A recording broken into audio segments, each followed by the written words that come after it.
The state government has once again announced a series of reforms to change the way that services are delivered to Aboriginal communities. Obviously, this is a very thorny issue for this state. We have a virtual apartheid across this country, I have to say, between the way white Australians and the way black Australians live.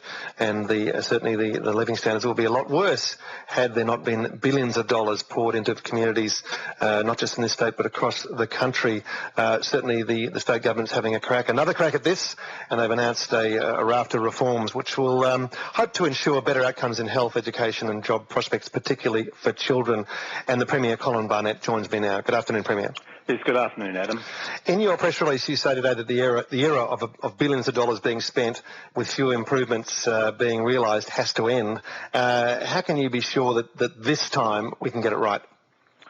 Well, I don't think there's much choice, and even amongst Aboriginal communities, I think there is a broad acceptance that things must change. And with 274 remote communities, which collectively only have 12,000 people, we've got a large number of very small communities in often very isolated locations. And I think what's sometimes forgotten in this debate is it was actually previous Commonwealth governments that established many of these communities. Well, indeed, the problem was thrust upon you when the federal government withdrew funding for essential services, and you were then faced with this problem. Back in November, you did say that you would close up to 150 communities. The rhetoric has softened significantly to today. Well, I don't think it was quite that we would close, but effectively we were saying that there's going to be more communities that will not get state government funding or any funding for essential services. Now, that's because they're too small, and so what we wanted to see is some consolidation of communities. Some of the larger communities, over time, I would hope they become normal gazetted towns. Now, that may take many years, but we're trying to normalise it, and there's no barring of people going back onto their traditional lands. And indeed, rumours have been sent around that the police are going to come and close down communities, or the army. So we've even heard that. None of that is true. But I expect at the end of the day, and that might be 10 years or more, there will be significantly less Aboriginal remote communities. Well, what's the substance of what you're proposing today? Well, look, I think it's just saying things as they are. And the first thing which I've made is just a large number of very small communities. What we want to see, and I think what everyone wants to see, including Aboriginal people, is an improvement in education. And despite the spending of huge amounts of money, there is not any really strong indication that education or health standards have improved. There are housing issues, and I visited an Aboriginal community last week, and clearly it's overcrowded, so that's an issue the other way. In these remote areas, there is little or no opportunity for young people to get qualified and get a job. Then there's, I guess, the negative side, increasing drug problems in these communities, alcohol problems, high levels of domestic violence, extreme domestic violence in many cases, child safety issues where children have been neglected and abused. Now, I'm not saying that happens across all Aboriginal communities or even a majority, but there are significant numbers where that is the reality, and as a Premier, I cannot sit back and ignore that. Indeed, and the absence of money is not the problem here in Aboriginal affairs generally. The billions and upon billions have been spent across this country. What has gone wrong to date? Is it organisation? Is it oversight, accountability? What's the nub of the issue? Well, probably a bit of all of those, but you're right. In Western Australia, the Aboriginal population in total is 3.8% of the population.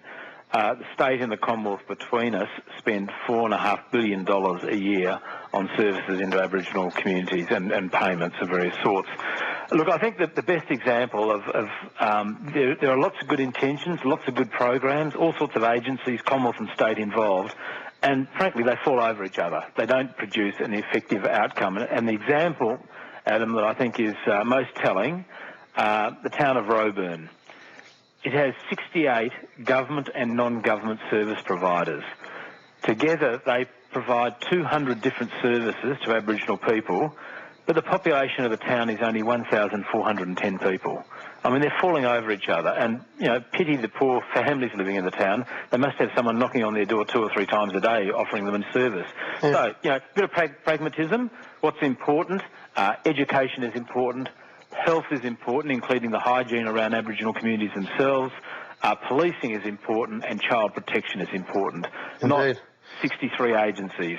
And $58 million. I mean, sure, there are communities here in Perth that would love that kind of attention, but they don't get it. I mean, how should the rest of the state interpret this continuing overemphasis, if you like, in expenditure, at least in these communities, at the expense of other communities that seem to be a bit more self-determining? Look, I think most, or maybe not most, but many Aboriginal leaders, people who have experienced this, are now realising that in Perth there are all the services the whole community has, but these communities are not succeeding. Many of them have failed badly. A couple of years ago, the Minister for Aboriginal Affairs had to actually close Umbulgari. That's rare. That has happened.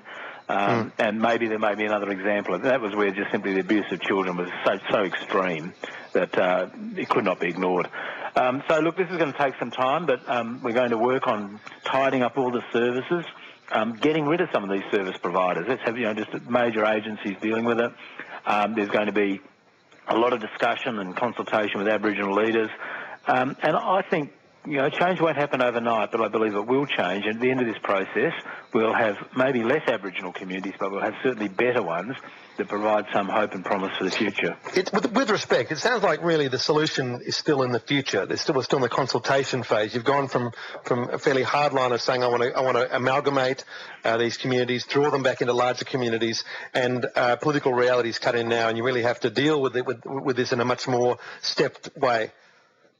Look, I think that's a fair comment, but please don't assume that nothing's going to happen. We've made our decisions, and we will get on with this. And maybe there'll be some, early successes. Some communities might be quite happy with this, others might oppose it. So it's going to be a difficult task, but the time's come when I think the whole community cannot just stand by and watch what's happening. Sure. And I've been very encouraged that a lot of Aboriginal people have come out and said, we realise change has got to happen. But is there leadership there? And I think that's one of the key elements here. Are we seeing people stepping up within the communities and saying, let's take responsibility? For instance, Carla Callaghan has pointed repeatedly to the level of sexual abuse of minors in these communities. And that seems to be a situation where the communities are collapsing. There's degeneracy going on in these communities. You wonder how that can be maintained. Exactly, and that will be the case, unfortunately, for a number of communities. Ironically, it's probably older women in the communities that are showing the leadership, and that's somewhat of an indictment of the male population in many communities, because they have seen what's happening and they're particularly concerned about the safety of children. So this is a terribly difficult situation, and as you were saying before, Adam, you can find film crews might come from around the world and go into Aboriginal communities and talk about poverty and third world standards and the like. This is not Africa. It's not a lack of income that individuals receive or a lack of expenditure by government. It's just not been spent in a way that's producing the right results, and it has to be a two-way street. I will be expecting Aboriginal communities to sort of step up to the mark in quite simple ways. I can remember talking some years ago to medical staff in the Kimberley, and a very senior and experienced person just made the comment, look, we need basic hygiene standards. The communities need to be kept clean, probably less dogs in the communities. Maybe that relates to better housing and the like. And so I'll be calling on the Aboriginal people to actually show some leadership themselves and improve their communities and demonstrate to the whole population that they're prepared to be part of improving the opportunities for their children and grandchildren. Well, when governments tend to come into these issues strongly, and like with the federal intervention of a few years ago, they're accused of paternalism and treating these communities like children. Do you think that it's time to go beyond that sort of criticism and say we have to protect children, we have to address the issues on alcohol and drug abuse and so forth, and maybe that might entail things like income management and that sort of stuff? Yes, and income management can be very effective.